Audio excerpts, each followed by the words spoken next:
Today we're going to read chapter 10. Chapter 10. Paul. Paul had the best seat in Mrs. Jewell's class. He sat back of the room. It was the seat that's the farthest way on Mrs. Jewell. Mrs. Jewell was teaching class about fictions. She drew a picture of a pie on the blackboard and cut the pie to 8 pieces. She explained that each piece was going to be 1/8 of the pie. Paul never paid attention. He didn't see the picture on the pie. He didn't see anything. Well, he did see one thing. Actually, he saw 2 things. He saw Leslie's 2 pigtails. Leslie sat on front of the pie. She had 2 long brown pigtails that reached all the way down to her waist. Paul saw those pigtails, and their terrible argue came over him. He wanted to pull the pigtail. He wanted to wrap his fists around it, feel the hair between his fingers, and just yank. He thought it would also be fun to tie the pigtails together, or better yet, tie them in a chair. Most of all, he wanted to pull one. Slowly he reached for one on the right. No, what am I doing? He thought. I'll only get in trouble. Paul had it made. He sat in the back of the room. He paid no attention to anyone, and nobody paid any attention to him. But if he could pull a pigtail, it will be all over. Leslie would tell on it, and he'd become the center of attention. He sighed and slowly withdrew his arm. But Paul couldn't ignore those pigtails. There they were, dangling right in front of him, just beginning to be pulled. He closed his eyes, but he couldn't make the pigtails disappear. He could still smell them and hear them. He could almost taste them. Maybe just a little tug, he thought. No, none. They hung easily, reaching for his reach. Well, let them just hang there, thought Paul. It would be foolish to pull one, no matter how tempting it was. None of the children in the class pulled pigtails. Why should he? Of course, none of the children sat behind Leslie either.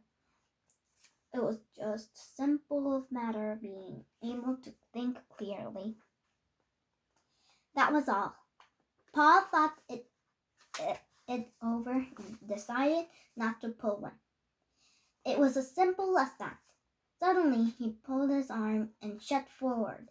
He grabbed Leslie's right pigtail and yanked.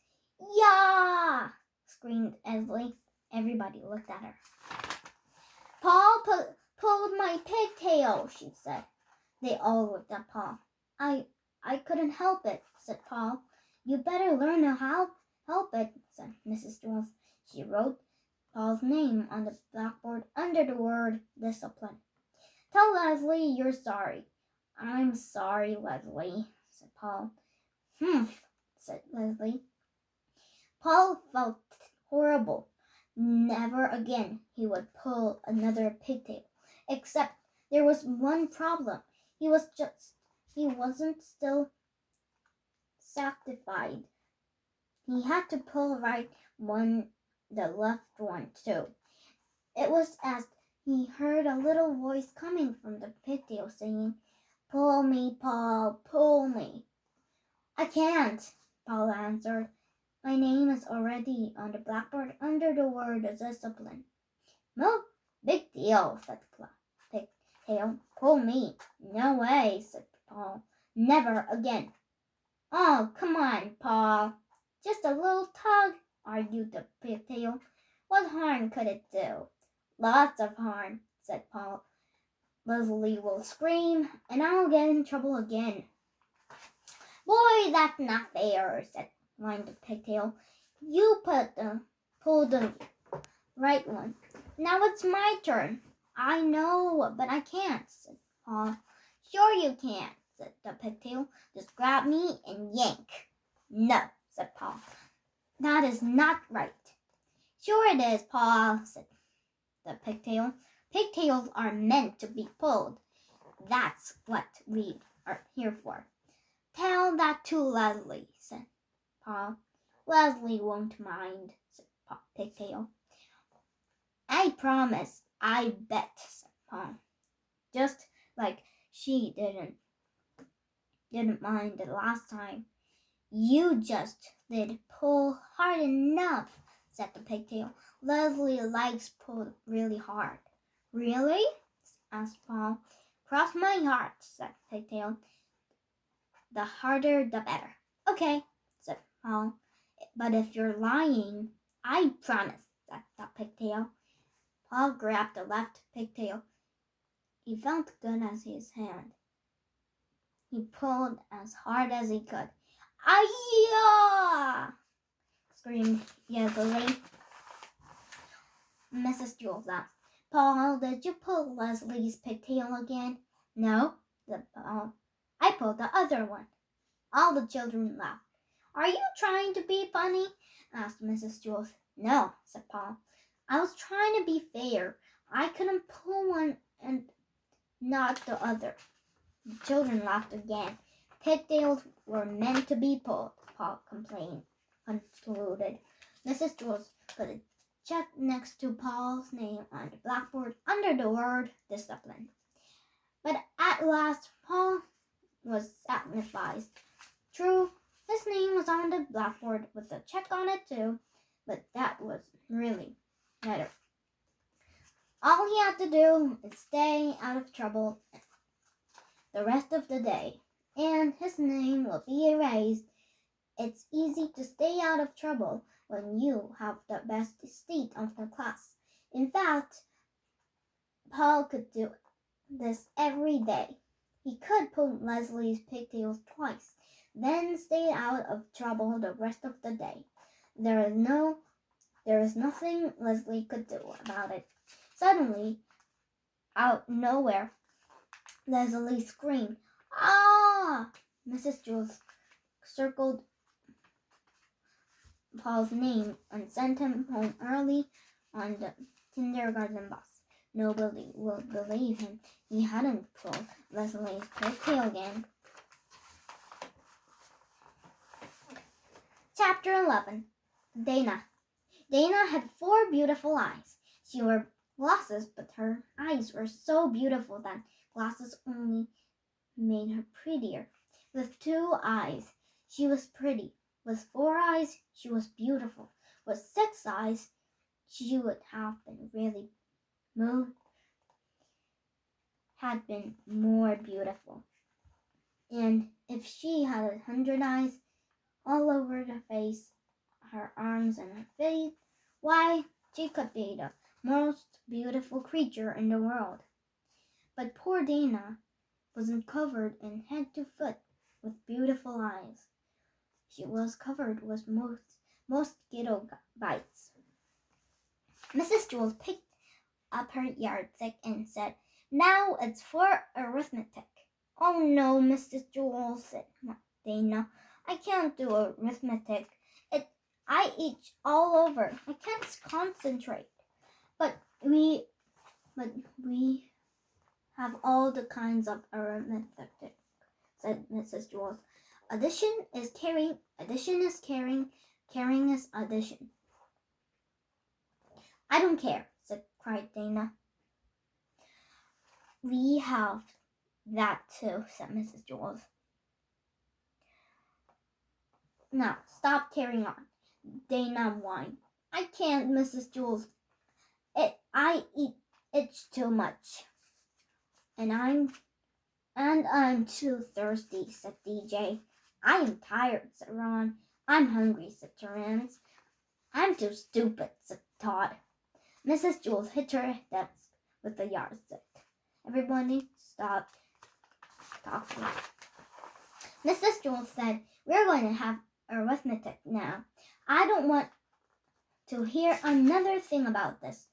But Mrs. Jules, I really do it. I can't do arithmetic, said Dana. No, said Mrs. Jules.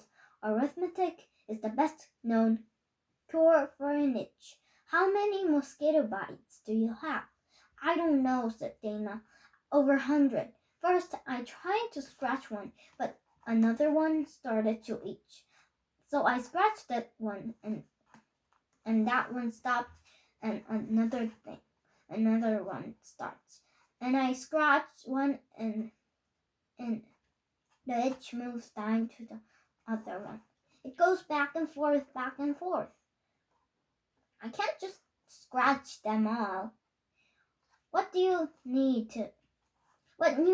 is a good, strong dose of arithmetic, said Mrs. Jules. I'd rather have a clown lotion, said Dana. Remember, Dana, said Mrs. Jules. Mosquito bites itch, not numbers. So what, said Dana. Mrs. Jules continued. We'll just have to turn your mosquito bites to numbers. I'm a mess, Dana moaned. Mrs. Jules began to turn the mosquito bites into numbers. How much 3 mosquito bites plus 3 mosquito bites? She asked. Rondi raised her hand. 6 mosquito bites, she answered.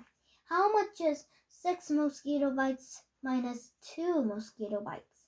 Asked Mrs. Jules. 4 mosquito bites, said DJ.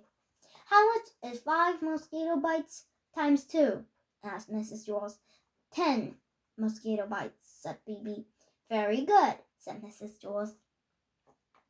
I still itch, Dana complained. I've got one more question, said Mrs. Jules. How much is 49 mosquito bites plus 75 mosquito bites? Nobody raised their hands. Think, class, said Mrs. Jules. This is for Dana. Nobody knew the answer. Dana's itch began to get worse and worse. At last, Dana began to counting her own mosquito bites. She counted 75 on the other side and 49 on the other. She added them together and for total 124 mosquito bites. 124 mosquito bites, Dana called. Very good, said Mrs. Jules. Dana had 124 mosquito bites, and none of them itch anymore. I'm still thirsty, said DJ. Can arithmetic do with anything with that? I'm still tired, said Ron. I'm still hungry, said Terence. I'm still stupid, said Todd. I'm glad we turned my mosquito bites into numbers instead of letters, said Dana. I could never spell mosquito. Chapter 12. Jason. Jason had a small face and a big mouth.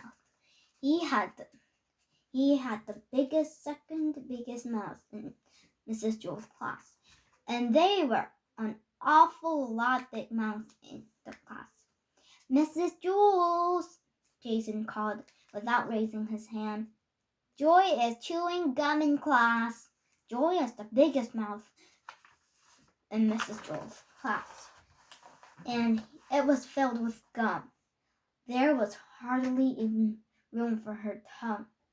Joy, I'm ashamed of you, said Mrs. Jules. I'm afraid you'll have to put your name up on the board. That's okay, Mrs. Jules, Jason called. I'll do it.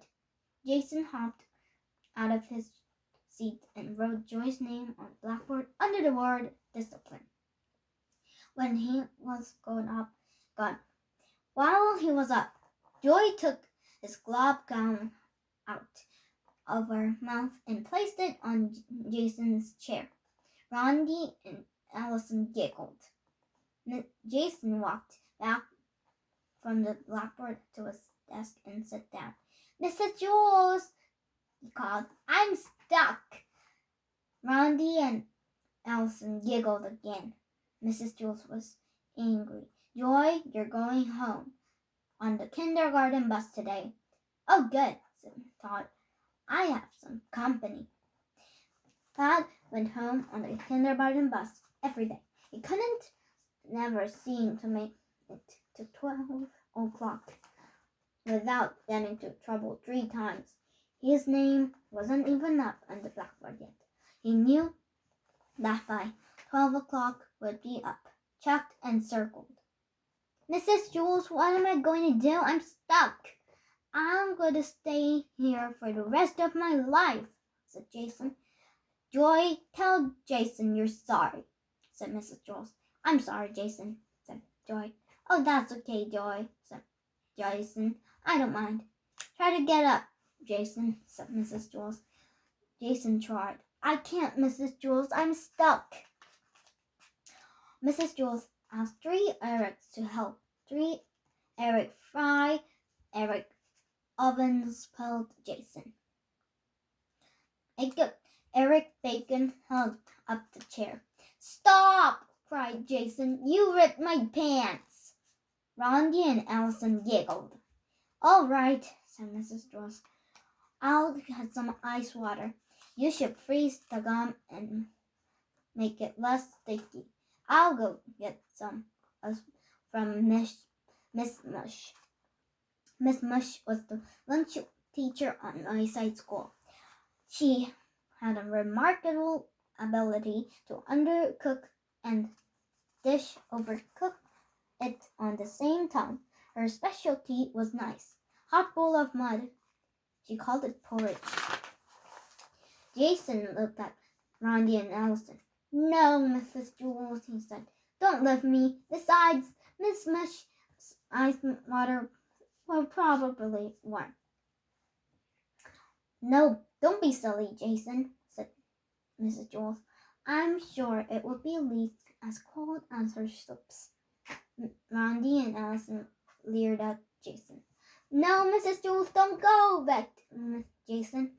"I'll be back, Jason," said Mrs. Jules. She went to Mrs. Mush for ice water. As soon as Mrs. Jules stepped out the door, Rondi and Allison jumped up from their seats and started to tackle Jason. He laughed until his hair turned purple. The girls got back to their seats just as Mrs. Jules returned. Mrs. Jules carried a big bucket of ice-cold water. No, please don't, no," Jason pleaded. "We have no choice," said Mrs. Jules. He threw the water all over him. "Well," said Mrs. Jules, "try to get up." Jason was drenched. "I'm wet and I'm cold and I'm still stuck." "Oh well, it didn't work," said Mrs. Jules. At least we tried. Now, I guess we can cut your pants off." Randy and Allison giggled. "No, Mrs. Jules, no," Jason screamed. "I don't mind being stuck here. I'm really comfortable." "Don't be silly, Jason," said Mrs. Jules. "Don't cut my pants," said Jason. The 3 Erics will carry you to the bathroom," said Mrs. Jules. "I'll ask Louis to call your mother. She can bring you a new pair of pants." The 3 Erics took hold of Jason's chair and turned him upside down. "No, Mrs. Jules," said Jason. "Now I'll always be placed to sit down. I won't have to worry about finding a seat on the bus." The Erics began to take him away. "Wait," said Mrs. Jules. "If I can Jason unstuck, do I still have to go home on the kindergarten bus?" "All right," said Mrs. Jules. You can let somehow Jason free. You don't have to go home early. Don't trust her, Mrs. Jules, said Jason. He was still hanging upside down. I'll just kiss him, said Joy. No, Jason screamed. Don't let her kiss me, Mrs. Jules. Throw me in the water. Tickle me. Cut off my pants. Hang me upside down from the ceiling. But please don't let her kiss me. I'll just kiss him on the nose, said Joy. We've got nothing to lose, Jason, said Mrs. Jules. Ooh, who would want to kiss Jason, said Allison. Jason hung helplessly upside down. Joy stepped and kissed him on the nose. Jason fell down on his chair and hit his head on the floor. Randy and Allison giggled. Darn, said Todd. Now I'll have to go home alone again. Joy erased her name from the blackboard. Chapter 13. Randy. Randy had 22 beautiful teeth. Everything else had 24. Randy was missing her 2 front teeth. They were the most beautiful teeth of all. Your teeth is so cute, said Miss Jules. They make you just look adorable. But Mrs. Jules, said Randy, I don't have the front teeth. I know, said Mrs. Jules. That's what that makes you so cute. Randy didn't understand. Ooh, Randy, I love your 2 front teeth, said Mauricia. I wish I had something like that. But I don't have them, said Randy. That's why I love them so much, said Mauricia. Oh, this is silly, said Randy. Everybody thinks my teeth I don't have are cute.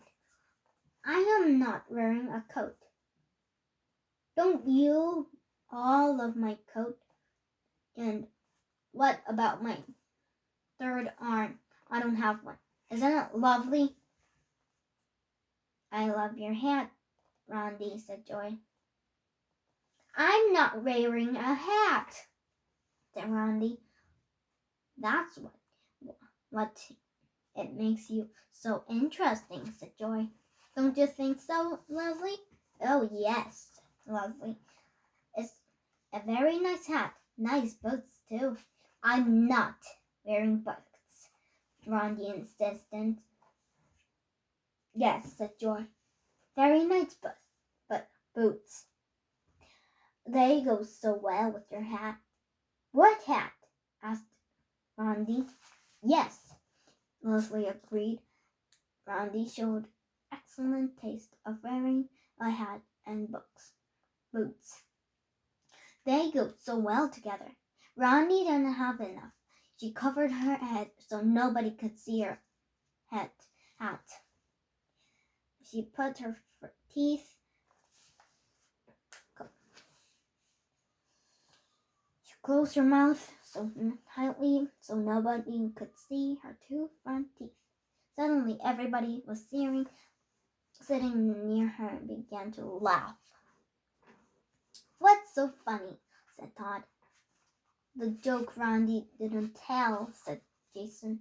Ask Randy not to tell it again, Todd, said Calvin. Randy, said Todd, don't tell it again. Randy was horrified. She didn't know what to do. She kept her mouth shut and just stared at Todd. To her amazement, Todd laughed. Hey, everybody, said Todd. Listen to Randy's joke. Randy didn't say a word, but the rest of her class began to laugh. Mrs. Jules was very angry. She wrote Randy's name on the blackboard under the word discipline. The classroom isn't a place for jokes, she said. But Mrs. Jules, said Randy, I didn't tell the joke. Yes, I know, said Mrs. Jules, but funniest jokes are ones that remain untold. Okay, said Rondi. If that's what you want, I'll then that's what you will get. I'm telling a joke. That way, I won't disturb the class. And tomorrow, I'll wear boots and a hat. Of course, you won't like them, because they're the ones I didn't wear today. But I'll hurry up and tell the joke before you start to laugh. There was a monkey sitting on a banana tree. He was very hungry. He knew that somewhere, the tree was a magic banana that once he ate a banana and he wouldn't be hungry anymore. He ate one banana, it wasn't. He was still hungry. He ate another banana, that wasn't either. He was still hungry. Finally, he ate the 10th banana. He wasn't hungry anymore. I knew find it, he said. Too bad I didn't eat the first one first. I would have to waste all of those other bananas. Nobody laughed. Nobody even listened to Randy. Mrs. Jules was busy teaching arithmetic, and everybody else was paying strict attention. Randy slapped her face to make sure she was really there. She was.